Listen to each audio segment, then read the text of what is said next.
እሺ የተበደላችሁ ሰዎች አንዳንዱ እዚህ ዓለም ላይ ስትኖሩ በዳይ እንዳትሆኑ፣ በዳይ ከምትሆኑ ተበዳይ ብትሆኑ ይሻላችኋል። ገብቷችኋል? ነቢያችን ሰለላሁ ዐለይሂ ወሰለም ሲናገሩ ምን አሉ? ወተቁ አልዙልም ማነው እነ ዙልመ ዙሉማቱን የውመል ቂያማ አሉ ነቢ ሰለላሁ ዐለይሂ ወሰለም። በደል የትንሣኤ ቀን ጽልመትን ያወርሳል ብለዋል። ጽልመትን ያወርሳል። ነቢያችን ሰለላሁ ዐለይሂ ወሰለም እነ ለዚነ የዝሊሙነ ናሰ ፊ ዱንያ ሰዩዓቂቡሁም ላሁ የውመል ቂያማ ብለዋል። እነዚያ ሰዎችን በምድር ላይ የሚበድሉና የሚመቱ ሰዎችን አላህ የትንሣኤ ቀን በቅጣት መምቻው ይመታቸዋል ብለው ተናግረዋል። ስለዚህ አደራ አደራ አደራ አደራ አደራ። ተበድሎ የታገሰ ሰው ደግሞ ምንዳው ከአላህ ሱብሓነሁ ወተዓላ ዘንድ በጣም ለቅ ያለ ነው። ያ ነው እና አደራ በዳይ ከምትሆኑ ተበዳይ ብትሆኑ ለእናንተ ይሻላችኋል። ሌላው ተበድላችሁ ያላችሁ ሰዎች ተስፋ አትቁረጡ፣ ተስፋ አትቁረጡ። የነገን እንትን ከአላህ ሱብሓነሁ ወተዓላ ዘንድ ጠብቁ እና ወደ ተሻለ እርምጃ ሄዱ። ሰው ናቸው እናንተ። በጣም አስተዋይ ፍጡር ነው ሰው። አይምሮ ተገጥሞልሃል እኮ ዛፍ አይደለህም። አንድ ቦታ ጸንተህ ዝም ብለህ እንትን የምትል ማለት ነው። ይወጣል እንቀሳቀስ። ይሄ ቦታ ካልተመቸህ ሌላ ቦታ ቀይር። ይሄ መኪና ካልተመቸሽ ሌላ መኪና መቀየር። ስለ መኪና አይደለም እያወራን ያለው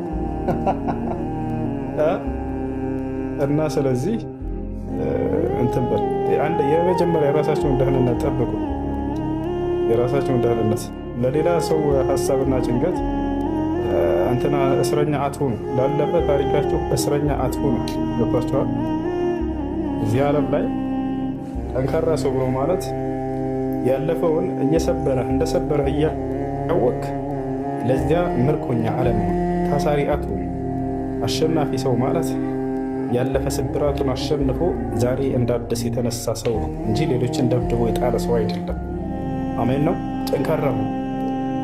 ከጠንካራ ሰዎች በስተጀርባ ዛሬ የምታያቸው ጠንካራ ሰዎች ከበስተጀርባቸው ትልቅ ቁስል አለባቸው። ትልቅ የሰበራቸው ነገር አለ። ያንን ግን አሸንፈውት በመነሳታቸው እንጂ ስላልተፈተኑ እንዳይመስላቸው። ስብራት የጥንካሬያችሁ መጀመሪያ ነው። ሀብላቸው የምትነሱበት ጊዜ ነው። ገብታችኋል? ምንም እንዳይመስላችሁ። ከእያንዳንዱ ጠንካራ ሰው በስተጀርባ አንድ በጣም የሰበረው ነገር አለ። ያ ስብራቱን ዛሬ ጥንካሬው ላይ በደረሰ ጊዜ ያመሰግናል። ያ ስብራት ባይደርስብኝ ኖሮ ዛሬ ላለሁበት ጥንካሬ አልደርስም ነበር ብሎ ሁሌያችን ጊዜ ያስታውሳል። ነገር ግን እዚያ ለመድረስ መነሳት አለባቸው። ተነሱ፣ አትተኛ፣ ቀጥ በይ። ነገ የደስታ ቀን አለ፣ ነገ የድል ቀን አለ፣ ነገ የስኬት ቀን አለ ብላችሁ ተነሱ። አልቆልኛል፣ በቃ የኔ ጉዳይ እዚህ ላይ አክትሟል አትበሉ።